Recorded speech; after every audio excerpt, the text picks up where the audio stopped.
Oh, hello. I didn't see you there.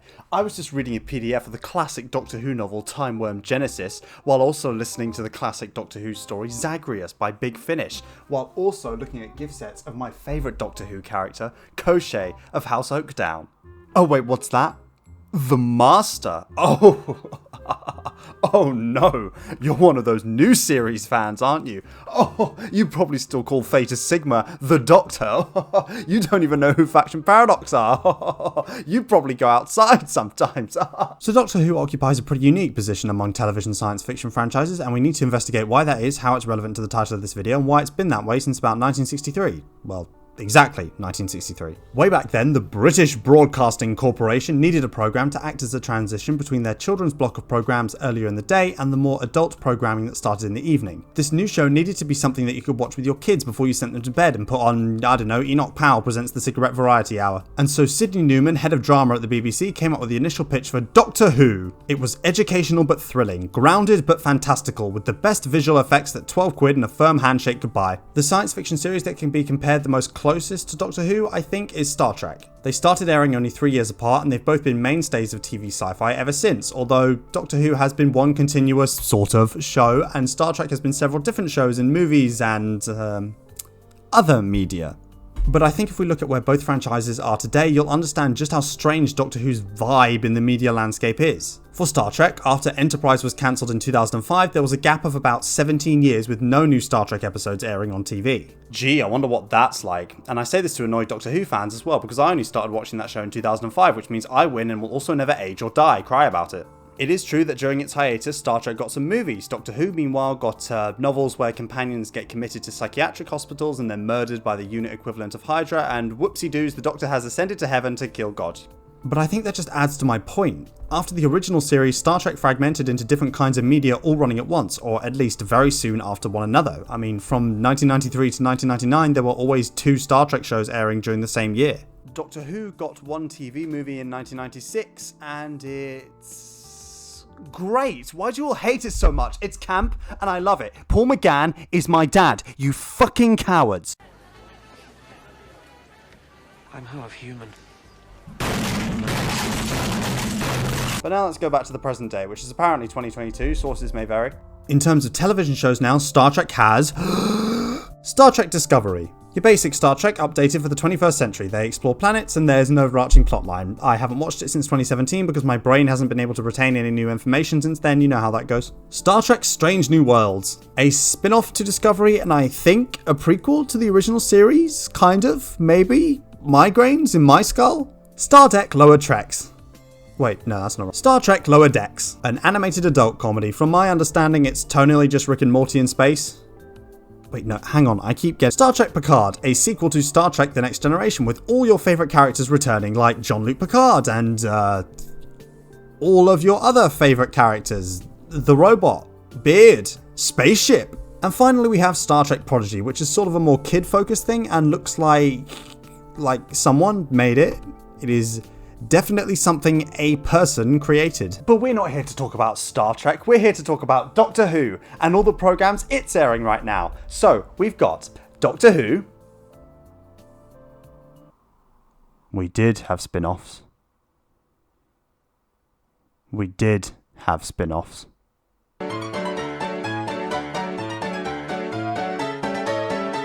So it's not even really the fact that Star Trek has so many shows that's the interesting part, it's that they're all on streaming services, plus all fractured into different target audiences and niches for different kinds of Star Trek fans. Doctor Who is one show and it's still airing on BBC One, the first and most prominent channel in the UK, in prime time between episodes of mass appeal talent shows and whatever gritty cop or military or period drama that your mum and dad are going to kill an hour a week with this month. Doctor Who is, a lot of the time, just another drama in the BBC's general lineup, while also being a strange niche science fiction series with long-standing worldwide appeal.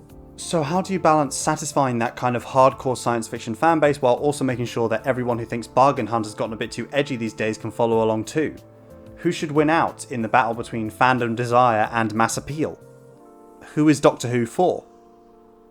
Me. It's for me. Of course it's for me. What, do you think they brought back greatest companion of all time Ace McShane for you? Dream on.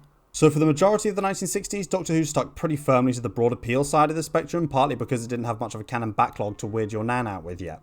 Doctor Who and his granddaughter are cosmic weirdos from an unspecified time and place. They pick up some friends along the way and have week-to-week adventures fighting bad guys in questionable rubber masks. The granddaughter also gets left behind on a post-apocalyptic Earth with a man she's known for about 2 hours so she can have a real life. We regret to inform you that the alien from 1966 has 1966 social values. It was really in the late 1970s when the show started to have a more solid continuity, since it was now hiring Doctor Who fans, i.e. people who could actually keep track of things that had been said in previous episodes, and boy did they want to let everyone else know that. So by the mid-80s we have episodes like Arc of Infinity, Resurrection of the Daleks and Attack of the Cybermen, which all require a pretty inbuilt knowledge of previous episodes to understand what the hell is going on. And all before VHS. I mean, this is the most audacious fan wank I've ever seen since I discovered I was bi with my David Tennant poster in my room and my parents still downstairs. There's no way I can keep that in. But hang on a minute, what does this bloody Wikipedia article have to do with Heaven Sent, the episode literally named in the title of the video? Shut up and get to the point, moron! No, of course I'm not talking to you, babe. You look lovely today, by the way.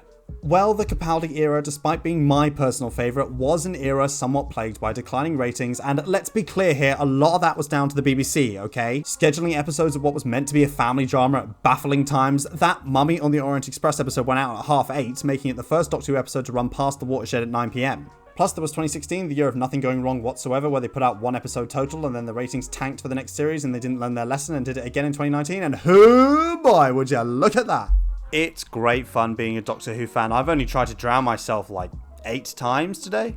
Poor executive decisions aside, if we look at Heaven Sent when compared with the rest of Series 9, we see a pretty interesting picture. In terms of ratings, it's actually toward the higher end of the scale, but in terms of the Audience Appreciation Index, it's actually quite low for Doctor Who.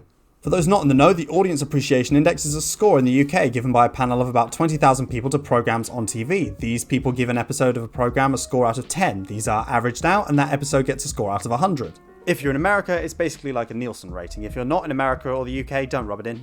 Anything that hits 85 or above is considered excellent, and Doctor Who almost always scores around that. Well, that is until... But now we finally come to the main conceit of the video, the whole reason in the first place that I turned on my camera, switched on my mic and decided to froth at the mouth for 20 minutes online about a children's science fiction show that nobody watches anymore. Heaven Sent is considered by many Doctor Who fans to be one of the best episodes of the entire show. It's been lauded by critics, the BBC were confident enough in it to submit it for Emmy consideration, but its Audience Appreciation Index score is sitting at 80. That's the second lowest of Series 9, beaten only by Sleep No More at 78, which is an extremely generous score still for those 50 minutes of my life I'm never getting back. And yeah, I know that these audience score things mean about as much as Oscar votes do. Most of the people on these panels probably switch on the TV, see that David Tennant still isn't there yet, and give it an immediate 0 out of 10. But even Stephen Moffat himself has said that he doesn't think Heaven Sent would appeal as much to a general audience as it would to hardcore Doctor Who fans. First of all, Heaven Sent, while I'm sure Narula this very well, I think there's probably quite a few people watching that episode saying, is Doctor Who going to be back on next week? That's sort of art house Doctor Who. It's one of our lower AI scores and all that, so it's not necessarily what you want Doctor Who. Yeah, well. And it looks like this proves him right. But why? There's very little continuity to understand here, apart from the fact that you need to watch the rest of Series 9, not that big of an ask for the penultimate episode of any series of TV.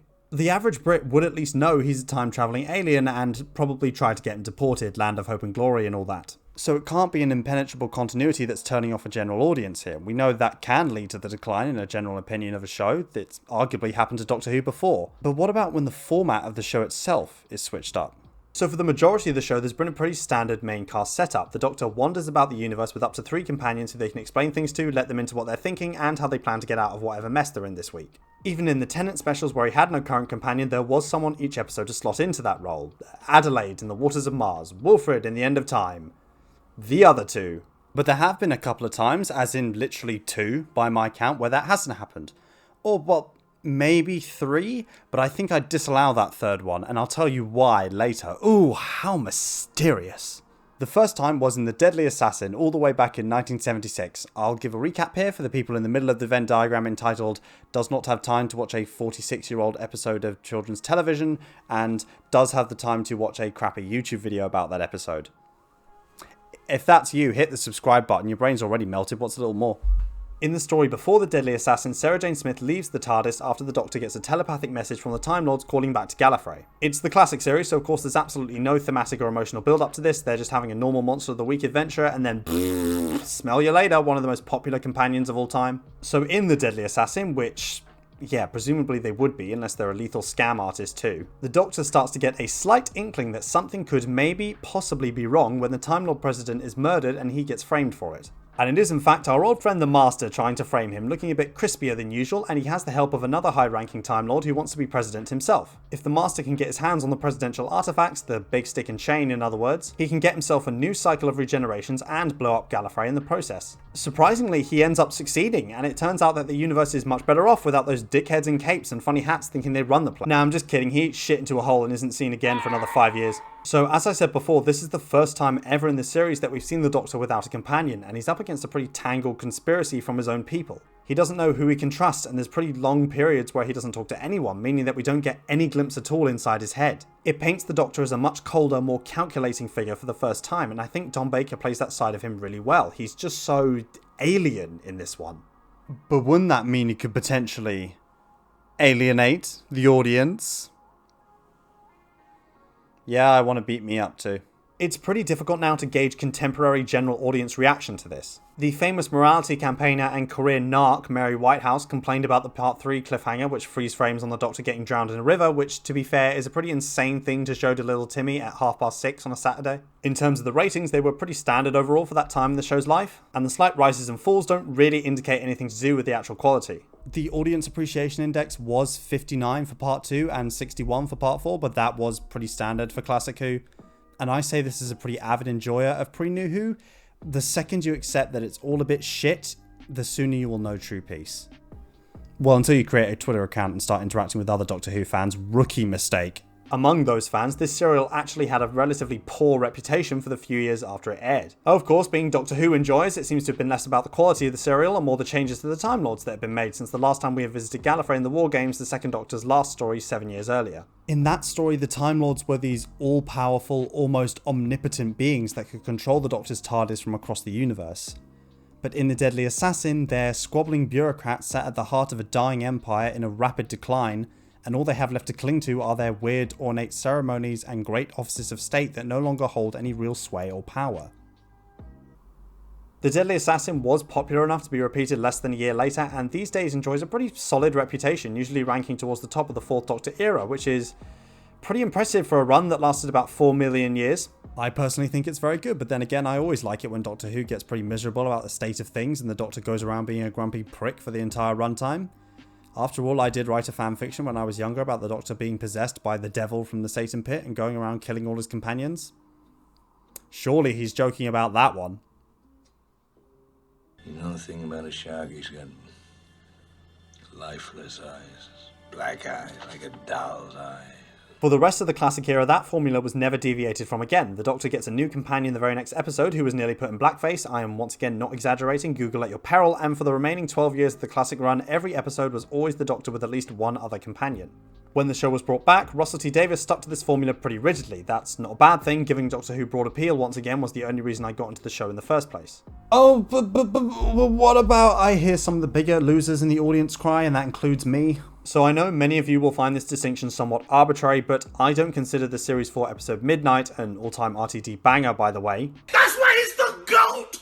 The GOAT! to be cut from the same cloth as Deadly Assassin and Heaven Sent. For those who don't remember, this is the episode where the Doctor takes a bus tour on a diamond planet and his fellow passengers end up trying to murder him because he gets possessed by whatever demon is lurking about on its surface. It does deal thematically with what can go wrong when the Doctor doesn't have a friendly human companion with him to make him look less suspicious in a paranoia-fueled situation like this, but there's a temporary nature to it. In the other two stories, the companion has either left the TARDIS permanently or dies, not as permanently. In Midnight, Donna is waiting back at the resort. It's basically like an episode where the Doctor and the companion get separated the whole time if the companion just went and got a massage. So yeah, I don't consider Midnight a big enough deviation from the week-to-week formula to talk any more about it here. Please send your hate mail to the usual address. Oh, I think we've got some coming in now. I believe that is about something else. So let's accelerate through the Moffat era, taking great care to swerve and hit Series 7 dead on before arriving at Heaven Sent. This is New Who's first big deviation from the established formula, and I'd say still the biggest format shift it's ever undergone for an episode. I suppose you could argue Flux was the biggest shake-up overall, dealing with an expanded cast of characters following one story over a 6-episode season, and then I could beat you to death with my bare hands for reminding me that Flux exists. Another quick recap for this one, the Doctor has been trapped in a mysterious castle by an unknown force, and also he's a bit sad because his companion Clara got one-shotted by a bird in the previous episode. He is pursued through this castle by a slow-moving but unstoppable monster, which he figures out is a rotting corpse that he saw as a child and has remained scarred by for life. He is eventually confronted by an impenetrable diamond wall, the only way out, and starts punching his way through it, only to now get wrecked himself by the corpse. This is when he discovers that he is not the first version of himself to do this, and has in fact been resetting himself and going through the same thing again and again for literally millions of years until he finally punches through the diamond wall and, plot twist, finds himself on Gallifrey. Turns out it was the Time Lords who put him there, the big meanies. Now I know this video is specifically about mass versus niche appeal in Doctor Who, but I just have to say what a fantastic metaphor for grief this is. The days all feeling the same without the person you've lost, trying to avoid the thoughts about their death and the sadness while knowing that they will always follow you no matter what. The way out of the prison you've created for yourself seeming both impossible to break through and requiring those painful thoughts to be confronted over and over again for a very long time if you ever want to have a chance of moving on. As the kids say, it's a certified banger. Best episode of Doctor Who of all time? Second only to Fear Her, I'm afraid. Scribble Monster clear. Anyway, back on track. As you've heard, Steven Moffat believed that the general audience wouldn't care about this episode, seeing as it's very non-traditional Who. In fact, I would argue that it's even more non-traditional than The Deadly Assassin. Because while Tom Baker is by himself for that episode, it still broadly follows the structure of most other Doctor Who stories. There may not be a companion, but there's still an evil villain with an evil plan. In fact, he's one of the biggest villains in the show, right next to the racist bins and those twats in the tinfoil. The Doctor battles through adversity, saves the day with a big fight, and flies off in the TARDIS to the next adventure. He also still has other real people to talk to, even if they are all a bit shifty and dressed like they're in a nursing home for the colourblind. Meanwhile, barring this random child at the end and the strong but silent cadaver, Capaldi is talking to himself for all of Heaven Sent. Or rather, he's talking to an imagined version of Clara who also only talks back towards the end. So is that why the audience appreciation index is so low? Audiences wanting cool explosions and epic one-liners and not this namby-pamby slow-moving exploration of grief bullshit? Yes, that's exactly it. Good night, everybody.